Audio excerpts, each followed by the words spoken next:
Hello everyone, Juicebags here, and welcome back to a little Minecraft Tekkit. This episode is going to be kind of dedicated to power generation. And in the last episode I talked about it a little bit, about how I was concerned about pumping the Nether dry, as there's so many people pumping lava out of the Nether.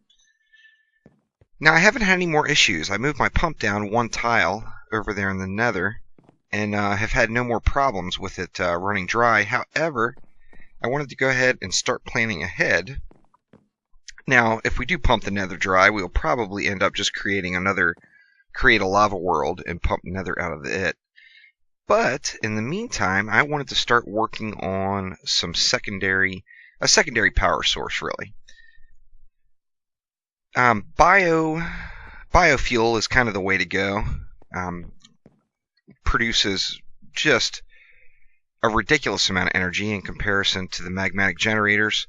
One biofuel generator produces 16 MJs per tick, which is the same as 4 magmatic engines, just from one. So can produce a pretty ridiculous amount of power. In fact, for most cases, with someone just powering like an ME network, and then perhaps a full set of machines, powered furnace, pulverizer, all the goodies. One biofuel generator can probably handle that. However, in true Juicebags fashion, I had to get a little overkill in the mix, start producing just a ridiculous amount of power. And I went on and started working on my biofuel setup. Now, first off, you need to create the biofuel, which you're going to need one of these biofuel reactors. Pretty easy to make. Some plastic sheets, fermented spider eye, a machine frame, a couple of slime balls, a couple of bricks, and some sugar is going to give you the bioreactor. For those that don't know, the fermented spider eye is just a mushroom, a spider eye, and sugar. That's going to ferment that bad boy up for you. And then once you create the biofuel, you can pump directly into a biofuel generator. And biofuel generators are pretty simple as well, especially if you're already going to the Nether. Really, the hardest thing to get a hold of probably is the blaze rods. And they're pretty easy once you have found your way to the Nether and found the Nether fortress. But you're going to create this with 2 plastic sheets, a furnace, 2 pistons, a machine frame in the middle, redstone transmission coil, and then those 2 blaze rods. It's going to give you the biofuel generator.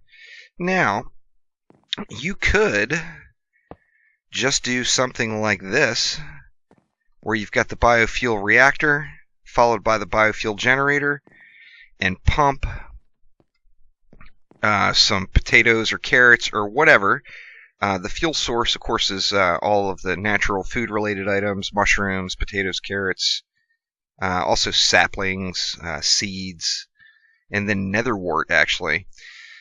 You could set this up and, just like this alone, pump in the goodies into the bioreactor and create 16 MJs per tick, which is pretty awesome. However, of course, I needed to get a little overkill in the mix. I'm actually going to be turning it off here shortly just to build up my supply of biofuel, because it is a little expensive. It chews through the biofuel, and the biofuel also is fairly costly to make. Now, how those biofuel reactors work, the more of those items that you put into it, different types, the better the efficiency of the bioreactor. Now, if you look over here, we got the buffer in the far right column. Here we see efficiency, 0 of 1440. And then this will be the stored biofuel. Of course, I'm pumping it out. You see I'm pumping it into storage tanks, and then I'm sending it out over to these biofuel generators. Now, these 20 magmatic engines I have downstairs are producing 80 MJs per tick. These 6 biofuel generators are producing 96 MJs per tick, so 16 more just with 6 of these generators. Now right now I'm producing so much power, I'm just basically pumping it into tesseracts, and I will never use it all. But let me show you about the efficiency here. So I grabbed some items, and I've got it set up to pull these items directly out of the ME network. I'm also utilizing this wall as input to the ME network. So any of the items I have coming in remotely from one of the farms or whatever are coming in through the test rack, dropping into the chest, and then pumping into the network. And then I've got it set up where it will automatically suck those items out. But I want to show you how the efficiency works. So let's start off. We'll throw, let's say, some bone meal and carrots into the bioreactor. And you see we're at an efficiency of 180. So now I'm going to go ahead and throw in some potatoes. Raises us to 300. Mushrooms, some seeds. Let's get some nether wart in the mix. Some rubber saplings. Now we're all the way up to 980 efficiency. So that's going to produce substantially more biofuel than what it would if, say, I just put 7 stacks of potatoes in there. So you want to mix it up a little bit. You don't want your bioreactor running off of just one thing. The more different items you can get pumping into it, the better you are. If you look at my precision export bus, I've got it set to pull in potatoes, seeds, bone meal, mushrooms, rubber saplings, nether wart, and carrots. Now you can automate this process, filling up your ME network, by using some of the awesome farms that are available. Mine Factory Reloaded is the shit. Now let's head on out and take a look at what I've got started so far. Let's make a day here just for the purpose of the video. Now I've got 3 potato farms and 3 carrot farms set right here. I am going to get rid of these fertilizers, as for carrots, potatoes, wheat, any of the things that grow in stages, it's kind of a waste throwing the fertilizer into them. It uses so much to produce so little. And since fertilizer is a little different than it used to be, it's no longer setting up a sewer under a bunch of cows and collecting the poo. Now you actually make the fertilizer, and one of the components to make the fertilizer is you need 2 bits of string. Everything else is very easy to come by, but the string. Now, if you don't have a little spider spawner set up, farming the string somewhere, coming up with that is going to be a problem. So I took all the string I had and made some fertilizer, but I don't want to waste it in these farms here. So I'm actually going to pull these fertilizers off and use them on tree farms later. Now you see I've got some wheat set up over here and growing, and no fertilizer on these guys. I went on and thought ahead here and didn't put them in, just going with the harvesters. And what I want to do next is I'm going to use this section here, and I'm going to set up 2 nether wart farms. So let's go ahead and get started on that.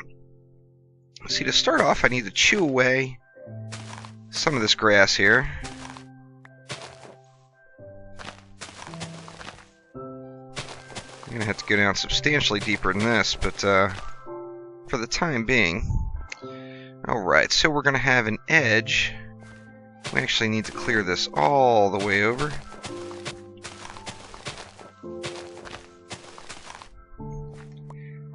Now I'm going to do all this remotely, so I'm going to be using energy tesseracts to bring power out here, and then I'm going to use item tesseracts to bring the goodies back in. So if in this case, we're going to have a perimeter, a little piece of trim. So we want to go to this block here, and I want to throw down a planter. That's the 3rd tile away from the wall here, because the farm itself is going to be 3 by 3, and then I want the trim to go around it. Alright, so now let's go ahead and just dig on out a little bit more. A little bit too efficient with my power gauntlet, but that's alright. I can fill in some of that later. In fact, let me just get the dirt on the bar here ready to start filling as I need it. Alright, so let's start off right here like so. Now, clearly we've got our planter, which is going to be in the bottom. We're going to throw the nether wart in it. Now I need a way to get power over to the planter.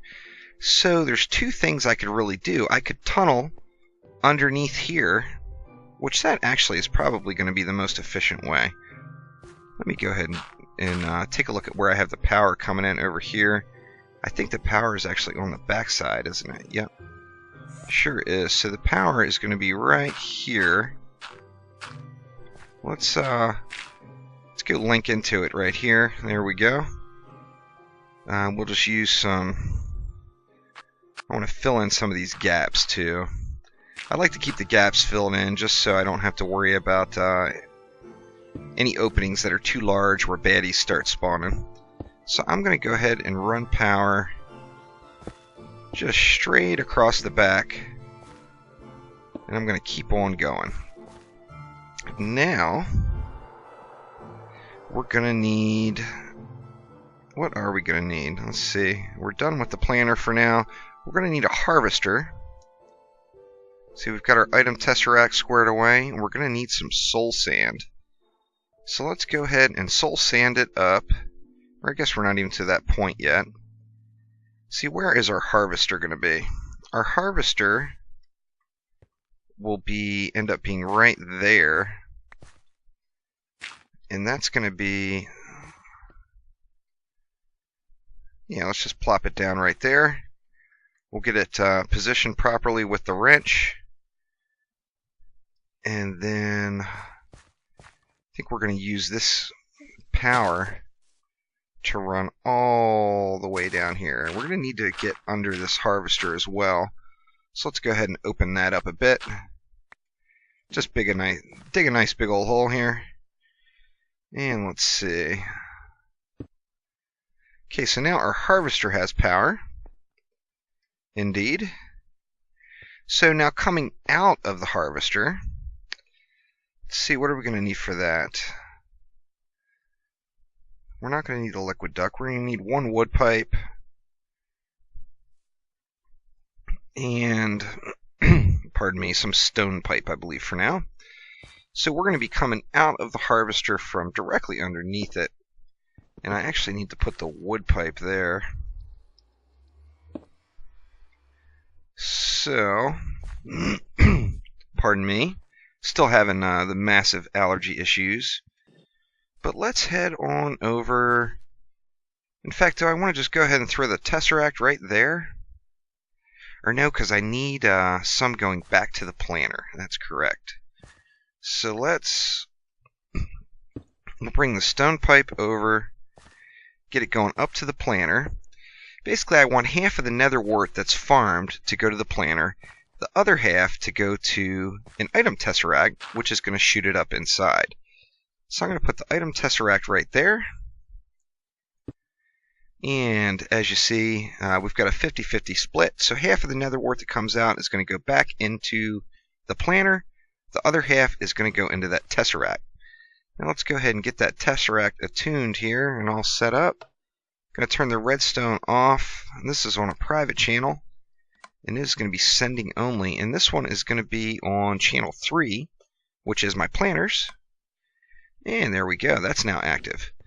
So basically, at this point, we're done. All I have left to do is fill in the blanks, get all these dirt, all the dirt holes filled in wherever necessary, and then get I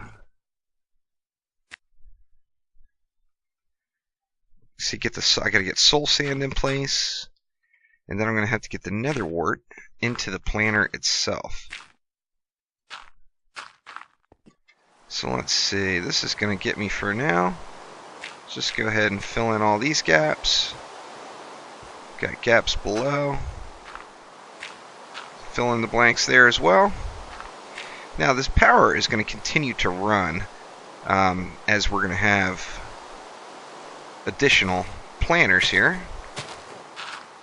So I'm just going to run that power over right now. And let's see, that's my liquid duct, there's my redstone energy conduit. So let's just go ahead and we'll run that power over. That's going to allow us to continue that, and we just need to get the soul sand in play, and then also our trim piece. So we're going to trim it like so.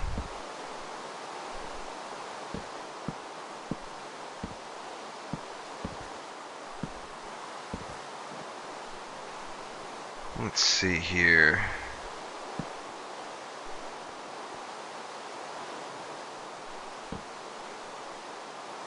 Guess I could have used some dirt there. That's alright. So we're going to leave that one open, and then we've got a 3x3 square inside for some soul sand. The nether wart, of course, isn't going to grow on dirt. So let's get the soul sand down. Now I need to throw some nether wart into the planter itself to get this stuff growing. And then I can throw that last piece of soul sand in on top. And another one, there we go, will pop into play. Now I actually have my planter a little bit too low. I want to put it up another notch. So let's go ahead and get that done. Or my harvester, pardon me. So I want to put it up one more. So let's see. I'm going to take a stone pipe. My harvester is going to sit on top of here. I put it down one too far. And then we need a wood pipe coming out of there. And there we go. Now we should be all set up. As the nether wart grows pretty quickly, as it grows, it's going to just launch itself directly into the ME network once it's harvested. So pretty awesome setup. Now I'm going to do that again, the same exact thing. We're going to have two nether wart farms going here. So I'm going to put a second one in right next to it. So let's go ahead and clear that out just a bit.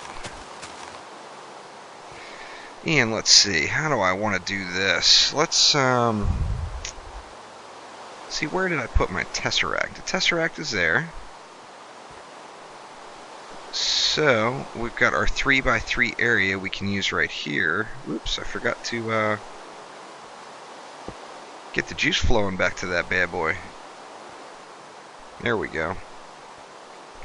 I'm going to go ahead, since I've got plenty of room, I'm going to go ahead and put well, I don't want to do that yet. I was going to go ahead and start trimming it out, but I'm not to that point yet. So here's our tesseract. So we're going to be coming back over to it. In fact, I may end up moving it to a different location to get this farm here optimized. So if we've got one more row of trim here, that's going to leave right here will be where my planter is going to go.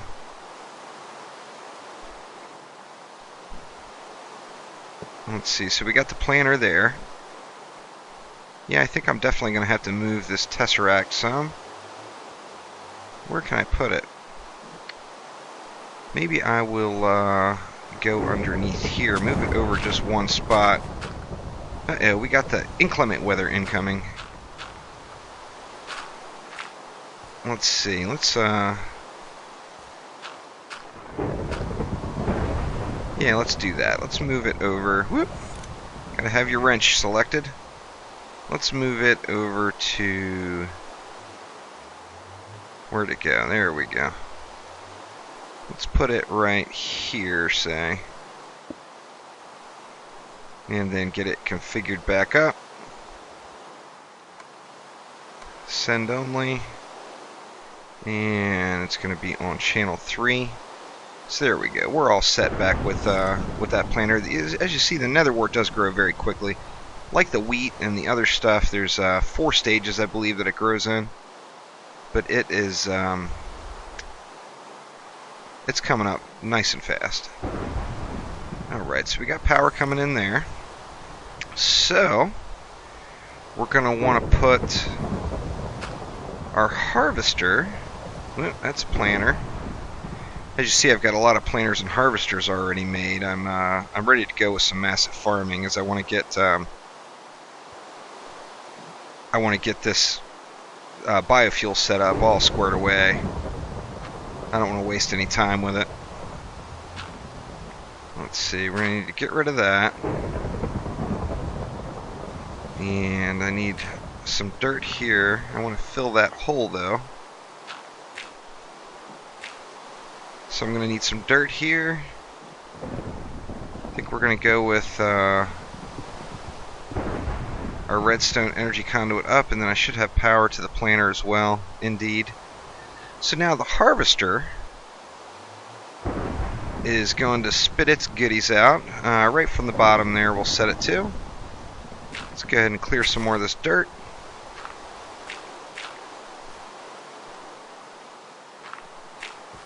And how do we want this one to go? I think I may need to. I think I probably have some more stone transport pipes, so shouldn't be an issue. In fact, am I in range of my ME network? Let's see. There's iron. I've got some, so good shape there.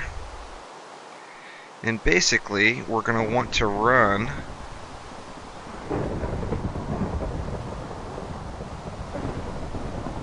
over to the Tesseract. And looks like I'm going to be one shy, so I'm just going to throw a wood one in for now. I'll have to, look at that. Always one short. What the heck? Let's see, can I use another wood one? Or should I just go make some? I'll just go make some real quick and I will jump right on back. Alright, so I've got 8 more stone transport pipes made, so let's go ahead and get that bad boy finished out. And now we're good to go here as well. I can just fill in the holes. Quite a few holes.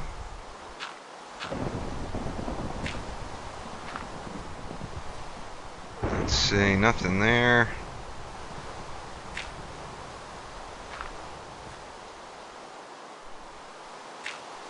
My Tesseract is squared away. Yep, owner send only. Perfect.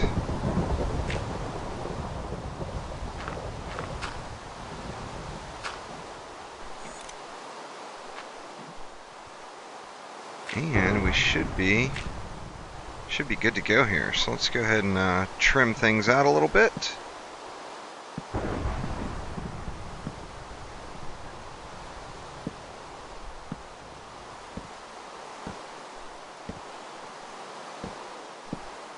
And then now we just need to fill it up with the soul sand.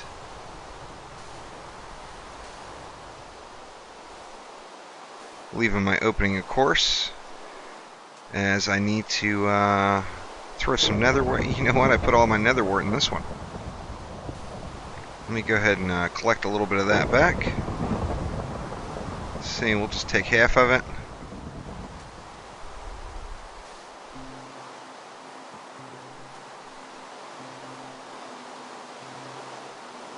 Throw some nether wart in there, and we are good to go. We are farming nether wart in an automated process now. How awesome. So that's going to give me one more item to throw into my biofuel generator, and then also I'll have some nether wart in case I want to get to doing some potion making. By the time I get to that point, if I do it at all with Tekkit, I'm not sure I really feel the need to. I'll have plenty of space. Now I'm going to add another row of farms in over here somewhere, or another couple rows of farms over on this side. I'm not sure exactly what I'm going to put in there. I may even put maybe a third nether wart farm right directly here. But I want to go ahead and get this whole area farming and being productive. So I'll always have a supply of food, plus I'll have plenty of fuel being supplied for my biofuel generator. The small amount of energy that these planters and harvesters use is absolutely nothing compared to what those biofuel the biogenerators put out. They're absolutely insane. I'm still not sure what I'm going to do over here yet, but I'm actually starting to lean towards a large tree farm.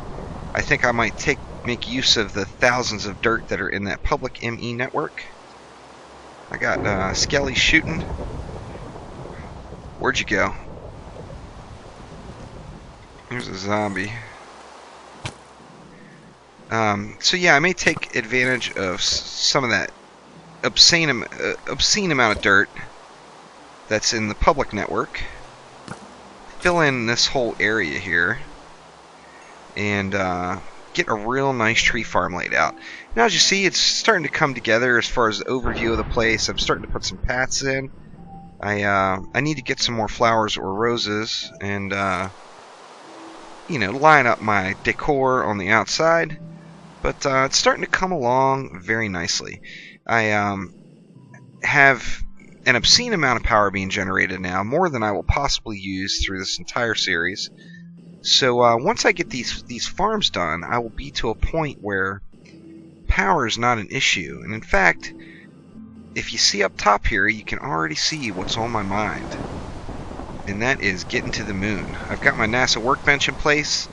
I also have already gone through some of my leisure time when I've been watching TV. I have been doing some hardcore smelting in the old induction smelter. And I don't remember how much I have now. Let's see. Yeah, I've got 576 Invar ingots ready to go.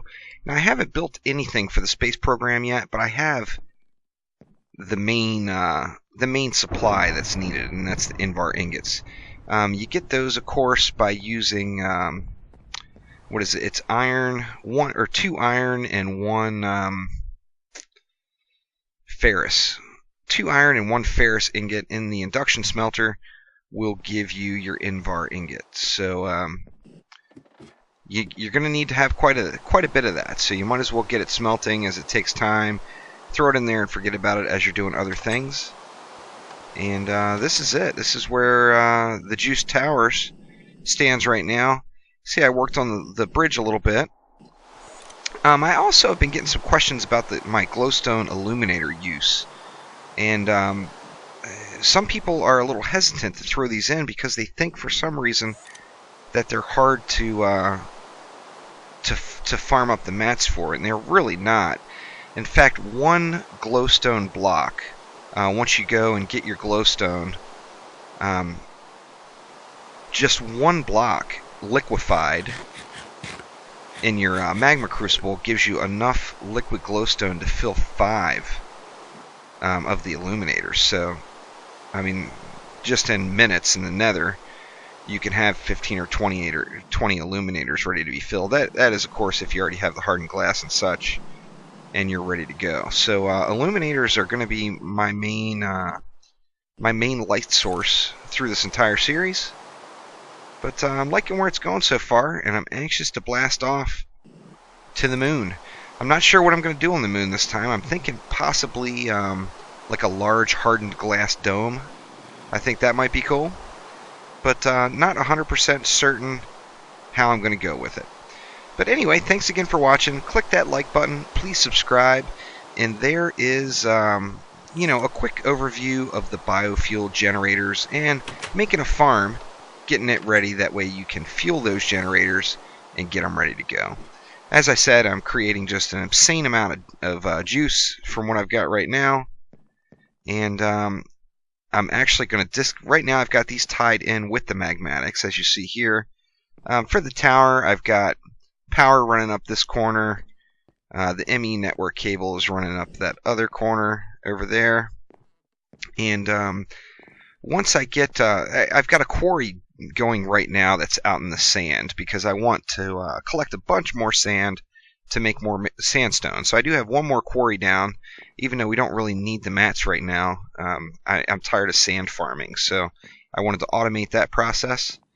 And once I get done with that, I'm going to disconnect from the rest of it. One of the nice things about the biofuel generators as well is if there's nothing, nowhere for the power to go, they will automatically shut off.